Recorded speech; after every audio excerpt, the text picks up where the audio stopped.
I never believed in haunted towns. Not really. I believed in loneliness and tired minds playing tricks, and bad wiring and worse memories. I believed that fear could grow inside a person when silence lasted too long. But I didn't believe a place itself could watch you. That changed the moment I crossed the town line and felt the air inside my car become heavier, like I had driven into something invisible. I didn't notice the silence at first. It crept in slowly. The radio lost its signal somewhere between static and nothing, and I didn't bother turning it back on. The road stretched endlessly ahead of me, cutting through the Nevada desert like a scar. Then my headlights caught the sign. The sign looked wrong. Not broken, not vandalized, just old in a way that suggested it had been forgotten rather than abandoned. The letters were faded, and the metal posts were rusted at the base, like they had been standing there long after anyone cared enough to replace them. My GPS didn't say anything. No recalculating, no town name, just a blank stretch of road. I should have kept driving. Before we go any further, don't forget to subscribe to our channel before listening to the story, because there are many more scary stories coming up. I was running low on gas, and the last station I passed had been over 50 miles back, so I slowed down. That's the first mistake. The moment I crossed into town, the air felt colder. Not weather cold, stillness cold, like the world had stopped breathing. Coldwater looked intact.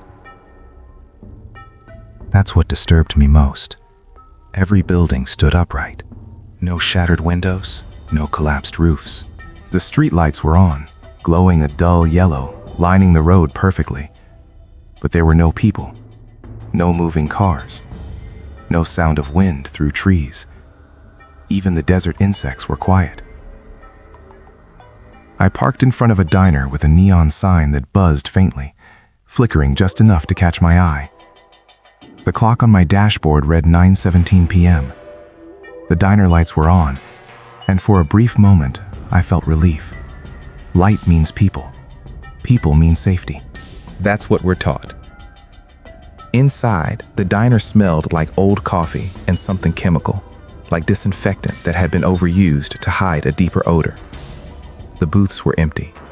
The menus were stacked neatly on every table, untouched. Behind the counter stood a man who looked like he had stepped out of a photograph from decades ago. Gray hair, pale skin, clean apron.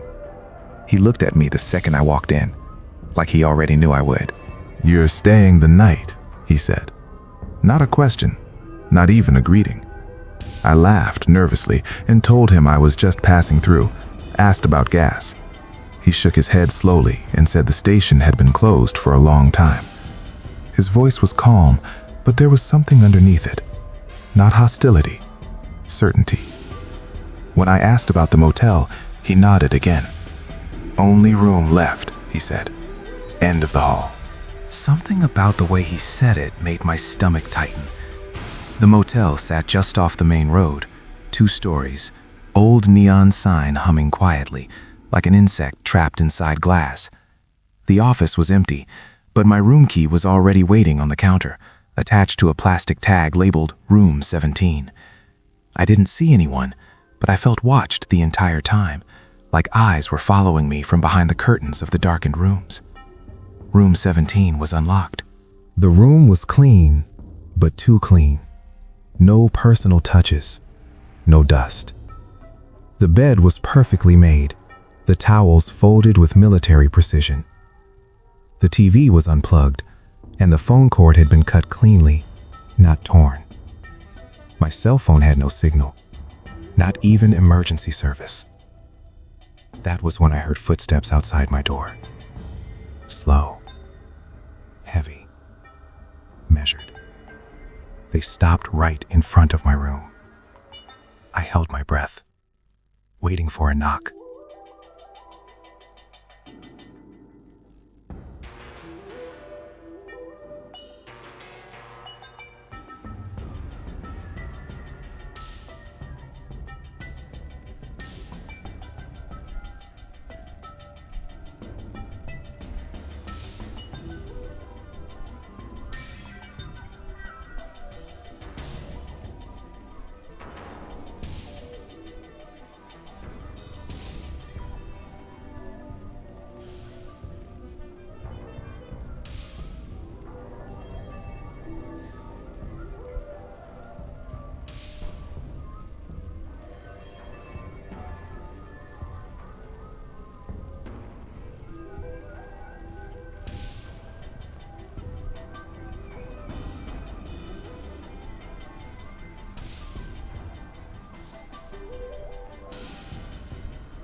Instead, I heard breathing, shallow, close, as if someone was leaning toward the door, listening for me the same way I was listening for them.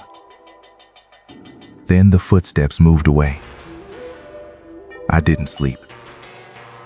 I lay on the bed, fully dressed, staring at the ceiling, listening to the building settle and creak. Every sound felt intentional. Every silence felt louder than noise. At some point, I heard whispering from the hallway. Not voices I could understand, just murmurs layered over each other, like several people speaking at once in low tones. At exactly 3:17 a.m., every light outside my window went out simultaneously. The darkness that followed wasn't normal. It pressed against the glass, swallowing the faint moonlight. I felt it more than I saw it. And then came the knock. 3 slow taps, carefully spaced. I didn't move. The handle turned anyway. In the morning, the town looked normal again. Too normal. Sunlight washed over everything like nothing had happened. I packed quickly and headed for my car. That's when I saw the board across from the post office, covered in photographs. Faces of strangers, some old, some recent. And pinned near the center was a photo of me, taken while I slept. Under it were the words, "Stayed one night." I drove until my hands stopped shaking. Later, I searched for Coldwater. There was only one article, dated 1979. It said the town was removed from state records after the residents disappeared overnight. No cause, no survivors, and no mention of anyone ever leaving. Sometimes I still wake up at 3:17 a.m. because I can hear someone standing outside my bedroom door, breathing. I didn't plan on thinking about Coldwater again. That's the lie I told myself for months. After I got back to California, I tried to return to normal life. Work, groceries, late-night TV, small talk with neighbors. But Coldwater didn't stay behind in the desert. It followed me in quieter ways, in pauses, in empty moments, in the way silence started to feel crowded. The first sign something was wrong came 3 nights later. I woke up at 3:17 a.m. Not because of a nightmare, not because of a sound. I woke up because my bedroom felt occupied. The door was closed, just like I always left it. The room was dark, except for the faint blue glow of the alarm clock. But the air felt different, thicker, like someone had been standing there long enough for their presence to sink into the walls. I stayed perfectly still. Then I heard it. Breathing. Not mine. It was slow and controlled, like someone deliberately trying not to be noticed. I didn't move. I didn't reach for my phone. I didn't even blink. After what felt like hours, but was probably seconds, the sound stopped. In the morning, nothing was out of place. I told myself it was stress. That excuse lasted until I received the envelope. There was no return address, just my name written neatly on the front in black ink. Inside was a single photograph. It was the board from Coldwater, the same one outside the post office. Only now, there was a red circle drawn around my face. On the back, written in the same careful handwriting, were 4 words. "You left too early." That's when I started researching again, not casually, obsessively. Coldwater didn't exist online in any meaningful way. No Wikipedia page, no travel blogs, no Yelp reviews. But when I started digging into archived newspapers, microfilm scans, old county records, I found patterns. Coldwater appeared every few decades, always briefly, always vanished again. Sometimes it was listed as a mining town, sometimes as a railroad stop, once as a temporary military housing site. Different reasons, same outcome. People went in, some came out. Those who stayed the night were never the same. I found a forum post buried deep in an abandoned message board from 2008.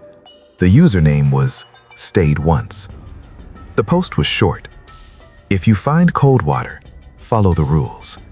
If you break them, the town keeps something from you. If you don't know the rules, you become one. There were replies underneath, most mocking, some confused. One reply stood out. What are the rules?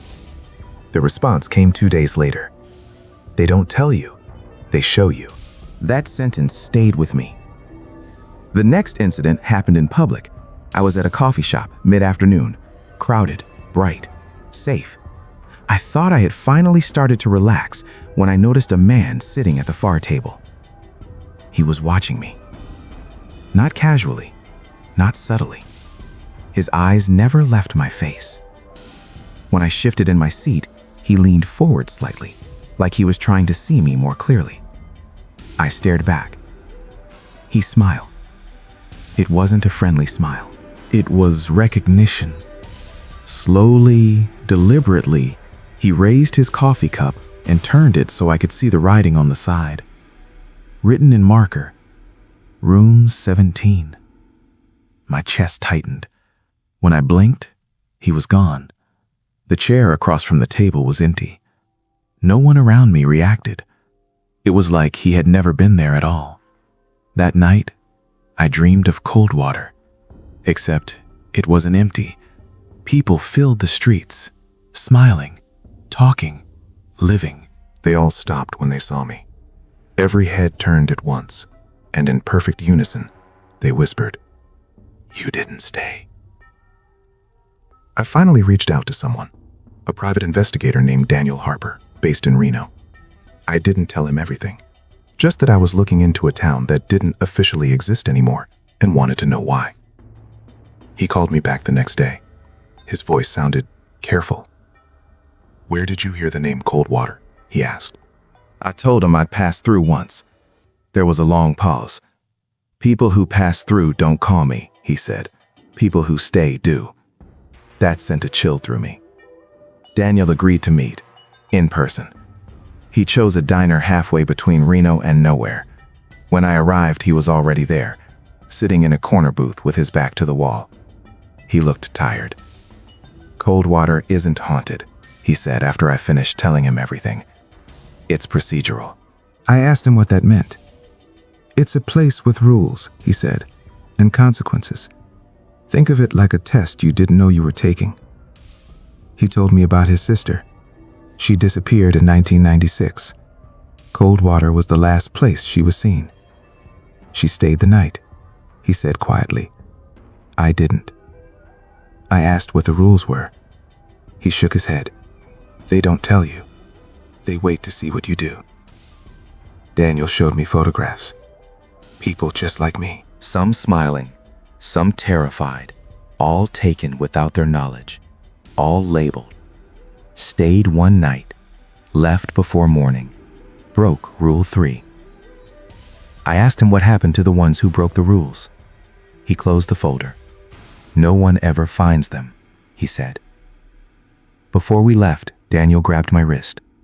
"If you start hearing footsteps again," he said, "don't look. And whatever you do, don't answer if they call your name." I wanted to believe that would be the end of it. It wasn't. 2 weeks later, I woke up to find dirt on my shoes. Red dirt. Desert dirt. I live 300 miles from the nearest desert. That same morning, my bathroom mirror had fogged over, even though the shower hadn't been used. After the message appeared on my mirror, I didn't sleep for 2 days. Not because I was afraid of nightmares, but because I was afraid of waking up somewhere else. I kept the lights on. Every room. Every lamp. I told myself light meant control. Light meant reality. But even fully awake, I felt like something had already stepped past the line between imagination and the physical world. Coldwater wasn't haunting me. It was reminding me. The footsteps returned on the third night. This time they didn't stop outside my bedroom door. They moved through the apartment. Slowly, casually, like whoever or whatever was walking already knew the layout. I sat up in bed, heart pounding so hard I could hear it in my ears. The footsteps stopped in the hallway. I stared at the doorway, waiting to see a shadow stretch across the floor. Nothing. Then a voice spoke. My voice. Soft, careful, almost gentle. "Hey," it said, "you awake?" Every instinct in my body screamed at me to respond, to answer, to prove I was there. But I remembered Daniel's warning. Don't answer if they call your name. The voice sighed. Then the footsteps retreated, fading into nothing. In the morning, my front door was unlocked. I never leave it unlocked. That was when I accepted the truth. Coldwater wasn't coming to me. It was inviting me back. I contacted Daniel Harper again. He didn't sound surprised when I told him what was happening. "They always ask for a second night," he said. "That's when the rules change." I asked him why he never went back for his sister. There was a long pause. "Because I know what the second night costs," he said. He told me the truth he'd been avoiding. Coldwater doesn't trap people physically. It lets them leave. That's the lie that keeps it invisible.